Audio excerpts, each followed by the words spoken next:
400 ಸ್ಥಾನದ ಗೆಲುವಿನ ಮೇಲೆ ಗುರಿಯಿಟ್ಟಿರುವಂತಹ ಬಿಜೆಪಿಗೆ ಕರ್ನಾಟಕವೇ ಬಿಸಿ ತುಪ್ಪವಾಗಿದೆ. ರಾಜ್ಯದಲ್ಲಿ 20 ಅಭ್ಯರ್ಥಿಗಳನ್ನ ಕಣಕ್ಕಿಳಿಸಿ ರಣಕಹಳೆ ಊದಿರುವಂತಹ ಕೇಸರಿ ಪಡೆಗೆ ಕೆಎಸ್ ಈಶ್ವರಪ್ಪ ತಲೆನೋವು ತಂದಿಟ್ಟಿದ್ದಾರೆ. ಇವತ್ತು ಹೈಕಮಾಂಡ್ ನಾಯಕರೇ ಮನವೊಲಿಸುವುದಕ್ಕೆ ಪ್ರಯತ್ನ ಪಟ್ಟರೂ ಕೂಡ ಈಶ್ವರಪ್ಪ ಮಾತ್ರ ಅವ್ರ ಸುತಾರಾಮ್ ಒಪ್ಲೇ ಇಲ್ಲ, ನಾನು ಸ್ಪರ್ಧೆ ಮಾಡೇ ಮಾಡ್ತೀನಿ ಅಂತ ತೊಡೆ ತಟ್ಟಿದ್ದಾರೆ. ನಾಳೆ ಶಿವಮೊಗ್ಗಕ್ಕೆ ಮೋದಿ ಬರ್ತಿರೋ ಹೊತ್ತಲ್ಲೇ ಈಶ್ವರಪ್ಪ ಬಂಡಾಯ ಬಿಜೆಪಿ ಮನೆಯನ್ನ ಸುಡ್ತಾ ಇದೆ.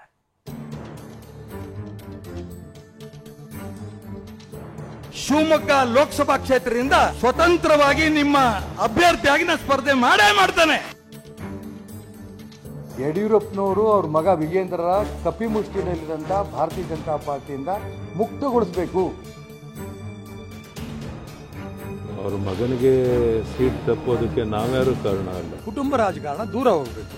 ನಾನು ಅವರನ್ನು ಮನವೊಲಿಸುವಂಥ ಪ್ರಯತ್ನವನ್ನು ಮಾಡ್ತೀನಿ. 40 ದಿವಸ ಇದೆ. 40 ದಿವಸಗಳಲ್ಲಿ ಸಾಕಷ್ಟು ಬದಲಾವಣೆ ಆಗ್ತದೆ.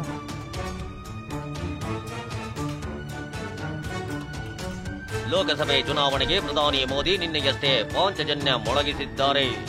ಯಡಿಯೂರಪ್ಪ ಅವರು ಶಿವಮೊಗ್ಗ ಅಖಾಡಕ್ಕೆ ನಾಳೆ ಮೋದಿ ಎಂಟ್ರಿ ಕೊಡ್ತಿದ್ದಾರೆ. ಆದ್ರೆ ಮೋದಿ ಮಯವಾಗಬೇಕಿದ್ದ ಶಿವಮೊಗ್ಗ ಈಶ್ವರಪ್ಪ ಹೊತ್ತಿಸಿರೋ ಬಂಡಾಯದ ಬೆಂಕಿಯಲ್ಲೇ ಬೇಯ್ದಾಗಿದೆ. ನಾನು ಸ್ಪರ್ಧೆ ಮಾಡೇ ಮಾಡ್ತೀನಿ ಅಂತ ಈಶ್ವರಪ್ಪ ಸಿಟ್ಟಾಗಿರೋದು ಕಮಲ ಕಲಿಗಳನ್ನ ಕಂಗೆಡಿಸಿದೆ. ಸೆಂಟ್ರಲ್ ಟೀಮ್ ಸೇರಿದಂತೆ ಬಿಜೆಪಿ ನಾಯಕರೆಲ್ಲ ಮನವೊಲಿಕೆ ಸರ್ಕಸ್ ಮಾಡಿದ್ರು. ಈಶ್ವರಪ್ಪ ಬೆಂಕಿ ನಡೆಗೆ ಬ್ರೇಕ್ ಹಾಕಲು ಆಗಿಲ್ಲ. ಇವರು ಅಪ್ಪ ಮಕ್ಕಳಿಗೆ ಆಟ ಆಗೋಗಿದೆ. ಆ ಎಲ್ಲ ಕಾರ್ಯಕರ್ತರ ನೊಂದ ಕಾರ್ಯಕರ್ತರ ಧ್ವನಿಯಾಗಿ ನಾನು ಚುನಾವಣೆ ಸ್ಪರ್ಧೆ ಮಾಡ್ತೇನೆ. ಮೋದಿ ಎಂಟ್ರಿ ಹೊತ್ತಲ್ಲೇ ಬಿಜೆಪಿಗೆ ತಲೆನೋವು ತಂದಿಟ್ಟ ಈಶ್ವರಪ್ಪ ಹೈಕಮಾಂಡ್ ಮುಂದೆ ಸ್ಪರ್ಧೆ ಮಾಡೇ ಮಾಡ್ತೀನಿ ಎಂದ ಮಾಜಿ ಸಚಿವ ಕೆಎಸ್ ಈಶ್ವರಪ್ಪ ಸಂಧಾನ ವಿಫಲ, ಶಿವಮೊಗ್ಗದಿಂದ ಸ್ಪರ್ಧೆ ಖಚಿತ. ಪುತ್ರನಿಗೆ ಟಿಕೆಟ್ ಕೈ ತಪ್ಪಿದ್ದಕ್ಕೆ ಸಿಟ್ಟಾಗಿರೋ ಈಶ್ವರಪ್ಪ ಬಿಎಸ್ ಯಡಿಯೂರಪ್ಪ ವಿರುದ್ಧ ತೊಡೆತಟ್ಟಿದ್ದಾರೆ. ಟಿಕೆಟ್ ಮಿಸ್ ಆಗಲು ಬಿಎಸ್ವೈ ಕಾರಣ ಅಂತ ಸಿಡಿದೆದ್ದಿದ್ದಾರೆ. ಹೀಗಾಗಿ ಸಿಡಿದೆದ್ದಿರೋ ನಾಯಕನನ್ನ ಮನವೊಲಿಸಲು ಇವತ್ತು ಹೈಕಮಾಂಡ್ ನಾಯಕರೇ ಈಶ್ವರಪ್ಪ ಮನೆಗೆ ಎಂಟ್ರಿ ಕೊಟ್ಟಿದ್ರು. ಸಂಧಾನಕ್ಕೆ ಬಂದಿದ್ದ ರಾಧಾ ಮೋಹನ್ ಅಗರ್ವಾಲ್ರನ್ನ ಮನೆಯಲ್ಲೇ ಕೂರಿಸಿದ್ದ ಈಶ್ವರಪ್ಪ ಕಾರ್ಯಕ್ರಮವೊಂದರಲ್ಲಿ ಭಾಗಿಯಾಗಲು ತೆರಳಿದ್ರು. ಇದಾದ ನಂತರ 1 ಗಂಟೆಗೂ ಹೆಚ್ಚು ಕಾಲ ಮನೆಯಲ್ಲೇ ಕೂತಿದ್ದ ವರಿಷ್ಠರು ಈಶ್ವರಪ್ಪ ಅವರನ್ನ ಮನವೊಲಿಸಲು ಪ್ರಯತ್ನಿಸಿದ್ದಾರೆ. ಆದ್ರೆ ಏನೋ ಪ್ರಯೋಜನವಾಗಿಲ್ಲ.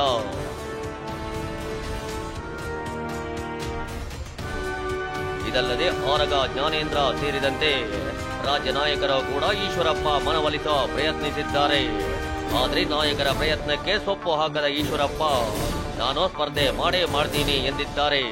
ನಾನು ಸ್ಪರ್ಧಿಸುತ್ತೇನೆ, ಒತ್ತಾಯಿಸಬೇಡಿ ಅಂತ ಹೈಕಮಾಂಡ್ ನಾಯಕರಿಗೂ ತಿಳಿಸಿರುವುದಾಗಿ ಈಶ್ವರಪ್ಪ ಹೇಳಿದ್ದಾರೆ. ಈಗ ಯಾಕೆ ನಾನು ಸ್ಪರ್ಧೆ ಮಾಡ್ತಾ ಇದ್ದೀನಿ ಅಂತಂದ್ರೆ, ಯಡಿಯೂರಪ್ಪನವರು ಅವ್ರ ಮಗ ವಿಜೇಂದ್ರರ ಕಪಿಮುಷ್ಟಿನಲ್ಲಿರುವಂತಹ ಭಾರತೀಯ ಜನತಾ ಪಾರ್ಟಿಯಿಂದ ಮುಕ್ತಗೊಳಿಸಬೇಕು. ಇಡೀ ರಾಜ್ಯದ ನೊಂದ ಕಾರ್ಯಕರ್ತರು ಏನ್ ಸರ್ ಇವ್ರ ಅಪ್ಪ ಮಕ್ಕಳಿಗೆ ಆಟ ಆಗೋಗಿದೆ ಅಂತ ಹೇಳ್ತಾರೆ, ನೋಡಿ ಇನ್ನು ಯಾರು ವಿರುದ್ಧ ಮಾಡ್ತಾ ಇಲ್ಲ ಸರ್ ಅಂತ ಹೇಳ್ತಿರೋದಕ್ಕೆ ಆ ಎಲ್ಲ ಕಾರ್ಯಕರ್ತರ ನೊಂದ ಕಾರ್ಯಕರ್ತರ ಧ್ವನಿಯಾಗಿ ನಾನು ಚುನಾವಣೆ ಸ್ಪರ್ಧೆ ಮಾಡ್ತಾ ಇದ್ದೀನಿ. ಅಲ್ಲಪ್ಪ, ನಾನು ರಾಘವೇಂದ್ರನ ವಿರುದ್ಧವಾಗಿ ಯಡಿಯೂರಪ್ಪನವ್ರ ವಿರುದ್ಧವಾಗಿ ಚುನಾವಣೆ ಸ್ಪರ್ಧೆ ಮಾಡ್ತಾ ಇರೋಂಥ ಸಂದರ್ಭದಲ್ಲಿ ನಾನು ಹೆಂಗೆ ಹೋಗಕ್ಕೆ ಬರುತ್ತೆ? ಮೋದಿಯವರು ಬರ್ತಾ ಇದ್ದಾರೆ ನಿಜ. ಮೋದಿಯವ್ರ ಕಾರ್ಯಕ್ರಮದಲ್ಲಿ ಇಂಥ ಸಂದಿಗ್ಧ ಪರಿಸ್ಥಿತಿಯಲ್ಲಿ ಭಾಗವಹಿಸಕ್ಕೆ ನಂಗೆ ಆಗ್ತಾ ಇಲ್ಲ, ನನಗೂ ದುಃಖ ಆಗ್ತಾ ಇದೆ. ಆದರೆ ನಾನು ತಗೊಂಡಿರೋಂಥ ಸ್ಟ್ಯಾಂಡು ಕುಟುಂಬ ರಾಜಕಾರಣ ದೂರ ಹೋಗ್ಬೇಕು. ಏನು ಮಾನ್ಯ ನರೇಂದ್ರ ಮೋದಿಯವರ ಅಪೇಕ್ಷೆ ಇದೆ ಆ ದಿಕ್ಕಲ್ಲಿ ಕರ್ನಾಟಕ ರಾಜ್ಯದಲ್ಲೂ ಕೂಡ ಭಾರತೀಯ ಜನತಾ ಪಾರ್ಟಿ ಪರಿವರ್ತನೆ ಆಗಬೇಕು ಅನ್ನೋಂಥ ಅಂಶಕ್ಕೋಸ್ಕರ ನಾನು ಚುನಾವಣೆ ಸ್ಪರ್ಧೆ ಮಾಡ್ತಾ ಇದ್ದೀನಿ ಅಂತ ಅಂಶ ಗಮನಕ್ಕೆ ತಂದಿದ್ದೀನಿ.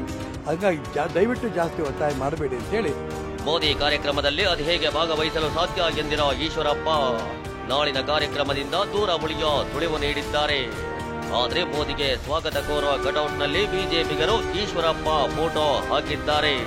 ಏನೋ ಟಿಕೆಟ್ ಮಿಸ್ ಆಗಲು ನಾನು ಕಾರಣ ಅಲ್ಲ ಎಂದ ಯಡಿಯೂರಪ್ಪನವರಿಗೂ ಈಶ್ವರಪ್ಪ ತಿರುಗೇಟು ಕೊಟ್ಟಿದ್ದಾರೆ. ಅವ್ರ ಮಗನಿಗೆ ಸೀಟ್ ತಪ್ಪೋದಕ್ಕೆ ನಾವ್ಯಾರು ಕಾರಣ ಅಲ್ಲ. ಕೇಂದ್ರದ ಚುನಾವಣಾ ಸಮಿತಿ ಏನು ತೀರ್ಮಾನ ತಗೊಂಡಿದೆ ಅದರಂತೆ ಆಗಿದೆ ಹೊರತು ಅದಕ್ಕೆ ಯಾರೋ ಒಬ್ಬರು ಕಾರಣ ಅಂತ ಅವರು ಅಂದ್ಕೊಂಡಿದ್ರೆ ಅದು ಸರಿಯಲ್ಲ. ಅವ್ರು ಏನೇ ನಿರ್ಣಯ ತಗೊಂಡ್ರು ಕೂಡ ಯಡಿಯೂರಪ್ಪನವರು ವಿಜೇಂದ್ರ ಅವರಿಬ್ಬರೇ ತಗೊಂಡಂಥ ತೀರ್ಮಾನಗಳು. ಆ ತೀರ್ಮಾನಗಳು ತಗೊಂಡಿದ್ದನ್ನ ಇಲ್ಲ ನಾ ತಗೊಂಡಿದ್ದಿಲ್ಲ ವರಿಷ್ಠರು ತಗೊಂಡಿದ್ರು ಅಂತ ಹೇಳ್ತಾರೆ. ವರಿಷ್ಠರು ತಗೊಂಡದಲ್ಲ ಇದು. ಕರ್ನಾಟಕ ರಾಜ್ಯದಲ್ಲಿ ಯಡಿಯೂರಪ್ಪನವರು ಹೇಳ್ದಂಗೆ ಕೇಂದ್ರದವರು ಕೇಳ್ತಾರೆ, ಇವ್ರನ್ನ ನಂಬಿದ್ದಾರೆ. ಈಶ್ವರಪ್ಪರನ್ನ ಮನವೊಲಿಸ್ತೀವಿ, ಎಲ್ಲವೂ ಸರಿಯಾಗುತ್ತೆಂದ ನಾಯಕರು. ಹೈಕಮಾಂಡ್ ನಾಯಕರು ಮನವೊಲಿಸಿದ್ರು, ಜಗ್ಗದ ಈಶ್ವರಪ್ಪನವರನ್ನ ಮನವೊಲಿಸ್ತೀವಿ ಅಂತ ರಾಜ್ಯ ಬಿಜೆಪಿ ನಾಯಕರು ಹೇಳ್ತಿದ್ದಾರೆ. ಅಭ್ಯರ್ಥಿಗಳ ಬಗ್ಗೆ ತೀರ್ಮಾನ ಮಾಡೋದಾದ್ರೆ ನಮ್ಮ ಕೇಂದ್ರದ ವರಿಷ್ಠರು ಎಲ್ಲರೂ ಕೂಡ ಕೂತು ಚರ್ಚೆ ಮಾಡಿ ತದನಂತರನೇ ಎಲ್ಲವೂ ಕೂಡ ನಿರ್ಧಾರ ಆಗಿರ್ತಕ್ಕಂಥದ್ದು. ಯಾರೋ ಒಬ್ಬರು ಮಾತು ಕೇಳಿಕೊಂಡು ನಮ್ಮ ಪಕ್ಷದ ಆ ರೀತಿ ತೀರ್ಮಾನ ಮಾಡೋದಕ್ಕೆ ಸಾಧ್ಯನೂ ಇಲ್ಲ, ಅದಕ್ಕೆ ಅವಕಾಶನೂ ಕೂಡ ಇಲ್ಲ. ನಾನು ಅವರನ್ನು ಮನವೊಲಿಸುವಂಥ ಪ್ರಯತ್ನವನ್ನು ಮಾಡ್ತೀನಿ. ಆದರೆ ಅದು ಯಡಿಯೂರಪ್ಪನವರು ಈಶ್ವರಪ್ಪನವ್ರ ಮಧ್ಯೆ ಆಗಿರುವಂಥ ಒಂದು ಮಾತುಕತೆ, ಅದ್ರ ಬಗ್ಗೆ ನಮಗೇನು ಗೊತ್ತಿಲ್ಲ. ಅದರಿಂದ ಅದನ್ನು ಯಡಿಯೂರಪ್ಪನವರು ಈಶ್ವರಪ್ಪನವರೇ ಪರಿಹರಿಸಬೇಕು. 40 ದಿವಸ ಇದೆ. 40 ದಿವಸಗಳಲ್ಲಿ ಸಾಕಷ್ಟು ಬದಲಾವಣೆ ಆಗ್ತದೆ. ಈಶ್ವರಪ್ಪನವರು ನಮ್ಮ ಅತ್ಯಂತ ಕರ್ಮಠ ಹಿರಿಯ ಕಾರ್ಯಕರ್ತರು, ಹೀಗಾಗಿ ನಮ್ಗೆ ವಿಶ್ವಾಸದ ಎಲ್ಲ ಸರಿ ಹೋಗುತ್ತೆ.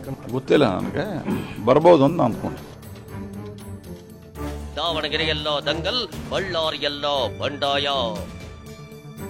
ಕೇವಲ ಶಿವಮೊಗ್ಗ ಅಷ್ಟೇ ಅಲ್ಲ, ದಾವಣಗೆರೆಯಲ್ಲೋ ಭಿನ್ನಮತ ಕುದೀತಿದೆ. ರೆಬೆಲ್ ಆಗಿರೋ ರೇಣುಕಾಚಾರ್ಯ ಅಂಡ್ ಟೀಮ್ ಗೌಪ್ಯ ಸಭೆ ನಡೆಸಿದೆ. ಇತ್ತ ಮೊಳಕಾಲ್ಮೂರು ಮಾಜಿ ಶಾಸಕ ತಿಪ್ಪೇಸ್ವಾಮಿ ಬಳ್ಳಾರಿಯಲ್ಲಿ ಬಂಡಾಯವೆದ್ದಿದ್ದು ಬಿಜೆಪಿ ಅಭ್ಯರ್ಥಿ ಶ್ರೀರಾಮುಲು ವಿರುದ್ಧ ತೊಡೆತಟ್ಟಿದ್ದಾರೆ. ಬಳ್ಳಾರಿ ಪಕ್ಷೇತರ ಅಭ್ಯರ್ಥಿಯಾಗಿ ಕಣಕ್ಕಿಳಿಯೋ ನಿರ್ಧಾರಕ್ಕೆ ಬಂದಿದ್ದಾರೆ. ಇನ್ನು ಅತ್ತ ಬೆಳಗಾವಿಯಲ್ಲಿ ಜಗದೀಶ್ ಶೆಟ್ಟರ್ಗೆ ಟಿಕೆಟ್ ನೀಡದಂತೆ ವಿರೋಧ ವ್ಯಕ್ತವಾಗಿದ್ದು ರಾಜ್ಯಸಭಾ ಸದಸ್ಯ ಈರಣ್ಣ ಕಡಾಡಿ ನೇತೃತ್ವದಲ್ಲಿ ದೆಹಲಿಗೆ ಹೋಗಲು ನಾಯಕರು ನಿರ್ಧರಿಸಿದ್ದಾರೆ. ಈಶ್ವರಪ್ಪ ಸಿಟ್ಟು, ರೇಣುಕಾಚಾರ್ಯ ರೋಷಾಗ್ನಿ ಕುದೀತಿರೋ ಹೊತ್ತಲ್ಲೇ ನಾಳೆ ಮೋದಿ ಶಿವಮೊಗ್ಗಕ್ಕೆ ಎಂಟ್ರಿ ಕೊಡ್ತಿದ್ದಾರೆ. ಸ್ಥಳೀಯ ನಾಯಕರೇ ಮೋದಿ ಕಾರ್ಯಕ್ರಮದಲ್ಲಿ ಗೈರಾದ್ರೆ ಭಿನ್ನ ಮತದ ಕಿಚ್ಚು ಮೋದಿಗೂ ಮುಟ್ಟೋದ್ರಲ್ಲೇ ಡೌಟೇ ಇಲ್ಲ. ನಾಳೆ ಮಧ್ಯಾಹ್ನದೊಳಗೆ ಈಶ್ವರಪ್ಪ ಮುನಿಸನ್ನ ತಣಿಸ್ತಾರ ಅಥವಾ ಮೋದಿ ಕಾರ್ಯಕ್ರಮಕ್ಕೂ ಭಿನ್ನ ಮತದ ಬಿರುಗಾಳಿ ತಟ್ಟುತ್ತಾ ಕಾದು ನೋಡಬೇಕು. Bureau report, TV9.